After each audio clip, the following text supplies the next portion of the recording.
Hello everyone, welcome back to our YouTube channel. Last పార్ట్లో వాసుదేవుడు సుభద్రతో చూస్తూ ఉంటే పార్థుడికి కూడా నాపై కోపం వచ్చినట్లుంది అని అంటాడు.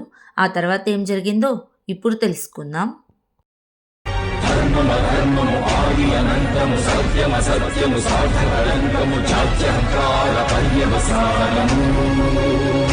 శక్తిదే భక్తిదే జీవన్ముక్తికి మార్గమిదే పంచమ వేద సారం మహాభారతం కృష్ణుడు చూపిన లీల ఇది జీవన వేద మార్గమిది గీత జనించిన క్షేత్రమే ఇది మహాభారతం.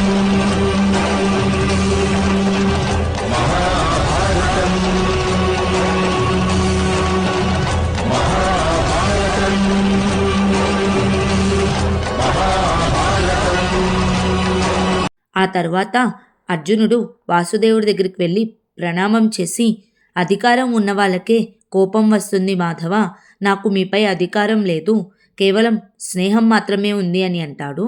వెంటనే వాసుదేవుడు, నేనేమీ సింహాసనాన్ని కాదు పార్థ, అధికారం ఇచ్చిపుచ్చుకోవడానికి. వాసుదేవుడు అన్నది నా పేరు. నాపై ఎవరు అధికారం ఉందని భావించినా వారి అధికారాన్ని నేను తప్పకుండా గౌరవిస్తాను అని అంటాడు. అప్పుడు అర్జునుడు, సుభద్ర వివాహం దుర్యోధనుడితోనా? దీనివల్ల ప్రయోజనం ఏమిటి మాధవ అని అడుగుతాడు. వెంటనే వాసుదేవుడు, మన శకుని మామ నాతో అన్నారు, కురువంశానికి యదువంశానికి మధ్య బంధుత్వం నెలకొల్పడానికని. మరి ఇంతటి ఉత్తమమైన ఆలోచనను నేను ఎలా వ్యతిరేకించగలను చెప్పు పార్థ అని అంటాడు. వాసుదేవుని మాటలు విన్న అర్జునుడు, ఇదంతా ఒక కుట్ర, ఇంద్రప్రస్థంలో రాజసూయ యజ్ఞం నిలువరించేందుకు ఈ కుట్ర చేస్తున్నారు అని అంటాడు. అయినా మాధవ, సాంప్రదాయానుసారం ఒక రాజకుటుంబంతో స్నేహం ఉన్నా బంధుత్వం లేకపోతే వారిని పరాజితుల్ని చేయక తప్పదు. అప్పుడే రాజసూయ యజ్ఞం సఫలమవుతుంది. కానీ మాకెవ్వరికీ మీ ద్వారకపై దండెత్తి వచ్చే ఉద్దేశం లేదు మాధవ అని అంటాడు. అప్పుడు వాసుదేవుడు, పార్థ, మాకు కూడా సుభద్రనిచ్చి వివాహం చేసి ఇంద్రప్రస్థంతో స్నేహం వీడనాడాలని లేదు అని అంటాడు. అప్పుడు అర్జునుడు, కానీ మాధవ, రాజసూయజ్ఞం చేస్తున్నప్పుడు దుర్యోధనుడు ఇంద్రప్రస్థంపై దండ ఎత్తి వస్తే మీరు వారి పక్షాన్నే ఉండవలసి వస్తుంది. అప్పుడు మీ సమక్షంలో మాకు శస్త్రాలను త్యజించవలసి వస్తుంది మాధవ అని అంటాడు. వెంటనే వాసుదేవుడు, అర్జున, నీకు రాజనీతి గురించి వచ్చినంత ఆలోచన నా ప్రియ సోదరి సుభద్ర గురించి ఆలోచన రాలేదా అని అడుగుతాడు. వెంటనే అర్జునుడు, వచ్చింది మాధవ, మీకు దుర్యోధనుడి అధర్మం గురించి తెలుసు కదా, మరి సుభద్ర దుర్యోధనుడిని వివాహం చేసుకొని ఎలా సుఖపడుతుంది? హస్తినాపురంలో ఆమె ఎలా సుఖంగా ఉండగలుగుతుంది మాధవ అని అడుగుతాడు. అప్పుడు సుభద్ర, మీరు నా గురించి ఆలోచించవలసిన అవసరం ఏమీ లేదు, నేను ఎక్కడ ఉన్నా సుఖంగా ఉండగలుగుతాను అని అంటుంది. ఏడుస్తూ ఉన్న సుభద్ర దగ్గరకు వాసుదేవుడు వెళ్ళి, వద్దు, ఈరోజు నా కారణంగా నా ప్రియ సోదరి ఏడుస్తూ ఉంది, ఈ సమస్య నుంచి నన్ను నువ్వే బయటపడేయాలి పార్థ అని అంటాడు. అప్పుడు అర్జునుడు, నేనా అని అడుగుతాడు. వెంటనే వాసుదేవుడు, నేను నీకు ఆ రోజే చెప్పాను కదా, నీ తపస్సు సోమనాథ్లో పూర్తవుతుందని అని అంటాడు. అప్పుడు సుభద్ర నవ్వుతూ, నిజమేనా అన్నయ్య అని అంటుంది. వెంటనే వాసుదేవుడు, రక్షిస్తావు కదా పార్థ అని అడుగుతాడు. అప్పుడు సుభద్ర, ఇప్పుడు అర్థమైంది కదా రాకుమారా, నేను చెప్పాను కదా, మా అన్నయ్య ఏ కార్యం తలపెట్టినా దానికి ఒక పరమార్థం ఉందని అని అంటుంది. వెంటనే అర్జునుడు, నేను ఇప్పుడు సుభద్రని వివాహం చేసుకోలేను మాధవ, ఆమెకు ఇదివరకే వివాహం నిశ్చయమైంది దుర్యోధనుడితో అని అంటాడు. అప్పుడు వాసుదేవుడు, అయితే ఏమైంది పార్థ, రుక్మిణికి కూడా శిశుపాలుడితో ముందే వివాహం నిశ్చయమైంది, కానీ నేను వివాహం చేసుకున్నాను కదా అని అంటాడు. అప్పుడు అర్జునుడు, ద్రౌపదికి కూడా ఇదే పరిస్థితి ఎదురైంది మాధవ అని అంటాడు. వెంటనే వాసుదేవుడు, ఆనాడు రెండే మార్గాలున్నాయి, ఒకటి మీ అన్నదమ్ములు ఒకరిపై ఒకరు శస్త్రాలను ఎత్తడం, రెండవది మీలో నలుగురు సన్యాసం తీసుకోవడం, కానీ ద్రౌపది మూడవ మార్గాన్ని ఎంచుకుంది.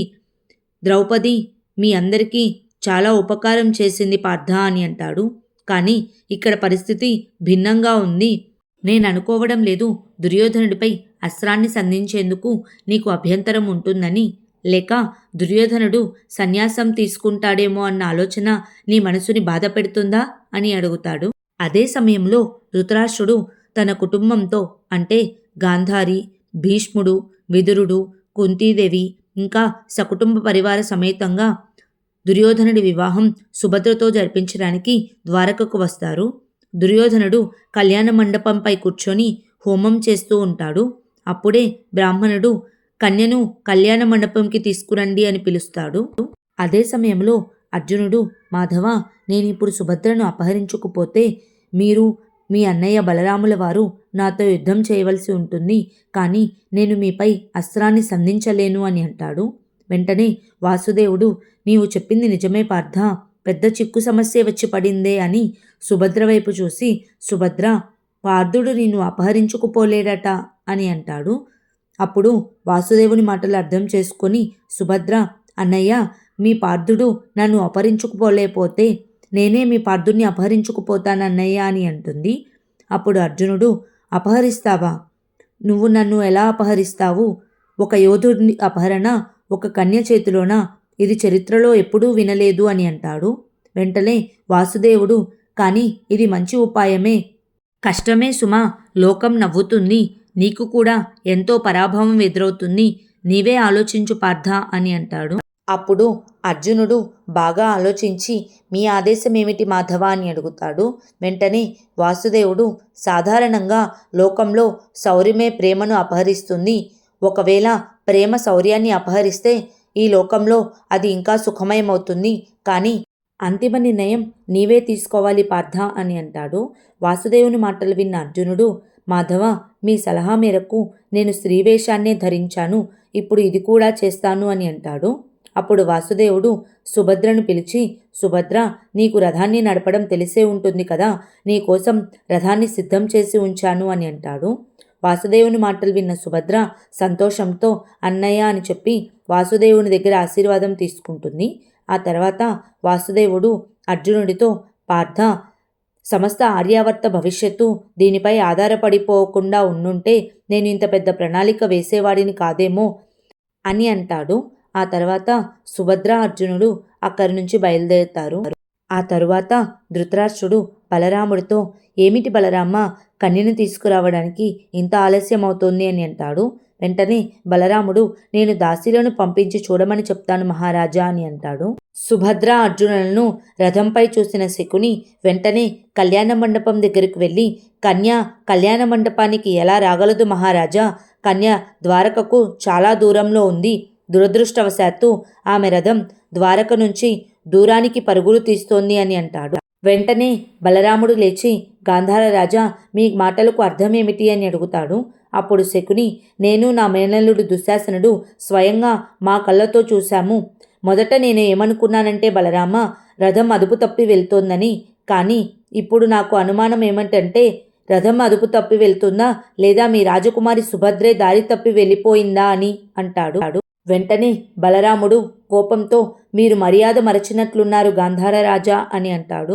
అప్పుడు శకుని వెటకారంగా నవ్వుతూ, నీ చెల్లెలు సుభద్ర హస్తినాపుర గౌరవాన్ని మంటగలిపింది, హస్తినాపురం యువరాజును వివాహ మండపంలో కూర్చోపెట్టి వేరెవరితోనో పారిపోయింది అని అంటాడు. వెంటనే బలరాముడు, ఈ పని మా సుభద్ర ఎందుకు చేస్తుంది అని అడుగుతాడు. అప్పుడు శకుని, మంచి ప్రశ్న అడిగారు, కానీ దీనికి సమాధానం మీ తమ్ముడు ఆ మాయదారి కృష్ణుణ్ణే అడగండి అని అంటాడు. అదే సమయంలో వాసుదేవుడు అక్కడికి వచ్చి, బలరామన్నయ్య, మన చెల్లెలు సుభద్ర ప్రస్తుతం ద్వారకలో లేదు అని చెప్తాడు. వెంటనే ధృతరాష్ట్రుడు కోపంతో లేచి, ద్వారకలో లేదంటే దానికి అర్థమేమిటి, ఎక్కడికి వెళ్ళింది, ఎప్పుడొస్తుంది అని అడుగుతాడు. అప్పుడు వాసుదేవుడు, క్షమించండి మహారాజా, ఇది ద్వారకకు సిగ్గుపడాల్సిన విషయం, దయచేసి నేను మీకు చేతులు జోడించి నమస్కరిస్తున్నాను, కానీ నా చెల్లెలు సుభద్ర వివాహం చేసుకుని తన భర్తతోనే తిరిగి ద్వారకకు వస్తుంది అని చెప్తాడు. వెంటనే దుర్యోధనుడు కోపంతో, వివాహం చేసుకుని తిరిగి వస్తుందా, ఏమిటి మీ ఉద్దేశ్యం బలరామ మహారాజా, సుభద్రను అపహరించిన వారితో మీరు యుద్ధం చేసి వెంటనే సుభద్రను కళ్యాణ మండపంకి తీసుకురండి అని అంటాడు. వెంటనే బలరాముడు, మీరన్నది నిజమే దుర్యోధన రాకుమారా, కన్నయ్య, నువ్వు మన యాదవ సేనను ఎందుకు ఇంకా సిద్ధం చేయలేదు అని అడుగుతాడు. అప్పుడు వాసుదేవుడు, సేనను వెంటనే సిద్ధం చేయగలను బలరామన్నయ్య, కానీ ఒక సంకట పరిస్థితి ఎదురైంది, ఎవరితో యుద్ధం చేయాలా అని. ఎవరైతే అపహరించుకొని పోయారో వారి చేతిలో శస్త్రాలు లేవు, పైగా వారు ఒక స్త్రీ, ఎవరిని అపహరించుకుపోయారో వారి చేతిలోనే శస్త్రాలున్నాయి, పెద్ద చిక్కు సమస్యే వచ్చి పడింది అని అంటాడు. అప్పుడు శకుని వాసుదేవుని దగ్గరికి వచ్చి ఎవరు ఎవరిని అపహరించుకోపోయారో వారి పేరు కూడా సభలో ఉన్న వారందరికీ చెప్తే అప్పుడు మీరు పన్నిన కుతంత్రం అందరికీ తెలుస్తుంది కదా వాసుదేవా అని అంటాడు. వెంటనే వాసుదేవుడు, శకుని మామ, కుతంత్రం అంటే దుర్మార్గంతో వేసిన పథకం, కానీ నేను మాత్రం మంచి పథకాన్నే వేశాను బలరామన్నయ్య. మన ప్రియ సోదరికి నా రథాన్ని ఇచ్చాను, ఎందుకంటే తన మనసుకు నచ్చిన వాడితో తను వివాహం చేసుకోవాలని అని అంటాడు. అప్పుడు శకుని, ఇంతకీ తన మనసుకు నచ్చిన వారు ఎవరో తెలుసా మహారాజా అని అడుగుతాడు. వెంటనే దుర్యోధనుడు, పాండుపుత్రుడు అర్జునుడు అని అంటాడు. అక్కడ జరుగుతున్నదంతా చూసిన భీష్ముడు, బలరామ మహారాజా, సుభద్రకు ఆ రోజే నిశ్చితార్థమైంది. మీరు దుర్యోధనుడికి వాగ్దానం చేశారు సుభద్రనిచ్చి తనకు వివాహం చేయిస్తానని. చెప్పాలంటే సుభద్ర వివాహం ఆ రోజే జరిగిపోయింది. మరి ఇప్పుడు రెండవ వివాహం ఎలా జరుగుతుంది అని అడుగుతాడు. వెంటనే వాసుదేవుడు, క్షమించాలి మహితాత్మ, నిశ్చితార్థమే వివాహం అయితే ఇక సప్తపది ఆవశ్యకత ఏముంటుంది? నిశ్చితార్థానికి అర్థం ఏమిటంటే తల్లిదండ్రులు అంగీకరించడం, ఇక వివాహానికి అర్థం వధూవరులిద్దరూ అంగీకరించడం. వధూవరులిద్దరూ అంగీకరించిన తర్వాతే వివాహం సంపూర్ణమవుతుంది. నిశ్చితార్థము వివాహము ఒకటి కాదని అర్థం చేసుకోండి అని అంటాడు. కన్యాదానం చేస్తున్నప్పుడు తల్లిదండ్రులు కూడా కన్యపై తమకున్న అధికారాన్ని త్యాగం చేస్తారు. ఇక ఎవరి అధికారాన్ని ఆమోదించాలనే నిర్ణయం ఆ కన్యే తీసుకుంటుంది. మా సుభద్ర తన వివాహ నిర్ణయాన్ని ఎప్పుడో తీసుకుంది. ఇక యాదవుల తరపున తన వివాహాన్ని నేను సమర్థిస్తున్నాను అని అంటాడు. వెంటనే ధృతరాష్ట్రుడు కోపంతో, హస్తినాపురంతో ఇక మీకు మిగిలేది శత్రుత్వమే వాసుదేవా. అతి త్వరలోనే హస్తినాపుర సైన్యం ద్వారకపై దాడి చేస్తుంది అని అంటాడు. ఆ తర్వాత ఏం జరిగిందో నెక్స్ట్ పార్ట్లో తెలుసుకుందాం. Please like, share and subscribe to our YouTube channel. Thank you.